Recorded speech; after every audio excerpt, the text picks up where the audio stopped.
അതുപോലെ സൃഷ്ടികളുമായിട്ടുള്ള അമാനത്തുകളുണ്ട്. ഒരാൾ ഒരു രഹസ്യം പറഞ്ഞാൽ അത് അമാനത്താണ്. ഒരു ഹദീസിൽ കാണാം, മൻ ഹദ്ദസ ബി ഹദീസിൻ, ഒരാൾ ഇങ്ങനെ സംസാരിച്ചു കൊണ്ടിരിക്കുകയാണ്, സുമ്മ മാല, എന്നിട്ട് അവനൊന്നിങ്ങനെ ചെരിഞ്ഞു, ഫഹുവ അമാന. ഒരാൾ നമ്മളിങ്ങനെ സംസാരിക്കുന്നതിൻ്റെ ഇടയിൽ നമ്മുടെ അടുത്തേക്ക് കുറച്ച് ചെരിഞ്ഞിരുന്നിട്ട് കുറച്ച് കാര്യങ്ങൾ പറഞ്ഞു, അത് പിന്നെ അമാനത്താണ്. പിന്നെ അതൊരാളോട് പറയാൻ പാടില്ല. ഇത് രഹസ്യമാണ്, നീ ആരോടും പറയരുത്, അമാനത്താണ് എന്നൊന്നും പറയേണ്ട കാര്യമില്ല. കാരണം എന്താ, അത് രഹസ്യമായതുകൊണ്ടാണ് അവൻ അങ്ങനെ ചെയ്തത്. അല്ലെങ്കിൽ നമ്മളൊരു മൂലക്ക് വിളിച്ചുകൊണ്ട് പോയിട്ടൊരു കാര്യം പറഞ്ഞു. അത്രയും അമാനത്തിന് പ്രാധാന്യമുണ്ട്. ഇന്ന് ആളുകൾ എങ്ങനെയാണ് അല്ലേ, ഒരു രഹസ്യം പറഞ്ഞാൽ അത് വേറെ ആളത്ത് പോയിട്ട് ആരോടും പറയരുത് എന്ന് അവൻ പറഞ്ഞിട്ടുണ്ട്, അതുകൊണ്ട് നീ ആരോടും പറയണ്ട എന്ന് പറഞ്ഞിട്ടാണ് പറഞ്ഞ് പ്രചരിപ്പിക്കുക.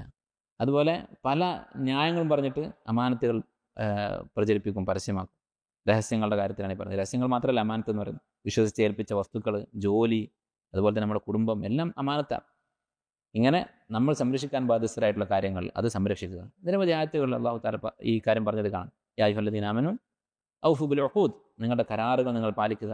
അതുപോലെ തന്നെ ലാ തഖൂനുല്ലാഹ വറസൂല വതഖൂനു അമാനാതിക്കും, അള്ളാഹുവിനെയും റസൂലിനെയും നിങ്ങളുടെ അമാനത്തുകളെയും നിങ്ങൾ വഞ്ചിക്കരുത്. അതുപോലെ വിശ്വാസം പറഞ്ഞത് കാണാം, ലാ ഈമാന ലിമൻ ലാ അമാനത ലഹു, അമാനത്തില്ലാത്തവന് ഈമാനില്ല.